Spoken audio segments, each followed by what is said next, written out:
নমস্কার, good evening, আদাব। আশা করি আপনারা সবাই খুব ভালো আছেন। আজকে আমরা এসেছি নেদারল্যান্ডের খুব সুন্দর আর একটি বিখ্যাত জায়গা জান সিনস। আমরা তিনজন, আমি, আমার হাজব্যান্ড আর আমার ছোট্ট বিনি, আমরা তিনজনে আজকে এখানে বেড়াতে এসেছি। ইনস্টাগ্রামের দৌলতে এই জায়গাটির ছবি নিশ্চয়ই আপনারা বহুবার দেখে থাকবেন। বড় বড় উইন্ডমিলে ঘেরা প্রাকৃতিক সৌন্দর্যের পাশাপাশি কিন্তু এই জায়গাটার ঐতিহ্যও কিন্তু অনেক পুরনো। তাহলে চলুন কিছুটা স্মৃতিবদ্ধ করে রাখি ডাচ জীবনযাত্রার অংশ। অ্যামস্টারডাম থেকে মাত্র 20 মিনিট গাড়ি করে আমরা পৌঁছে গেছি জান সিনসে।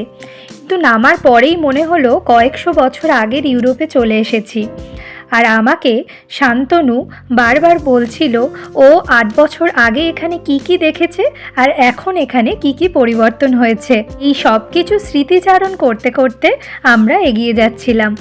হাঁটতে হাঁটতে দেখছিলাম ছোট ছোট সবুজ রঙের কাঠের ঘরগুলোর সামনে ফুলের বাগান আর খালের ওপর ছোট্ট ছোট্ট সেতু।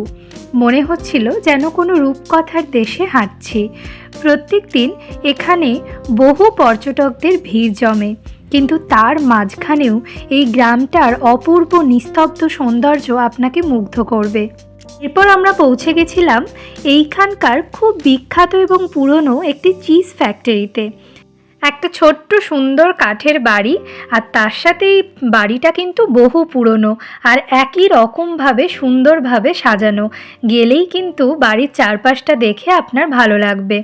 আমরা এখন চিজ ফ্যাক্টরির ভেতরে ঢুকছি। এখানে ঢুকতে কিন্তু কোনো আলাদা করে মূল্য দিতে হয় না। ভেতরে ঢুকে চিজের গন্ধে আমার মনটা একদম ভরে গেল। এখানে কিন্তু চিজ ছাড়াও অনেক রকমের প্রোডাক্ট এখানে পাওয়া যায়, চাইলেই আপনি এখান থেকে নিতে পারেন। এরপর আমরা চলে এলাম এই উইন্ড মিলগুলো দেখতে, যেটা এখানে নামার পরেই আমাদের দৃষ্টি আকর্ষণ করেছিল।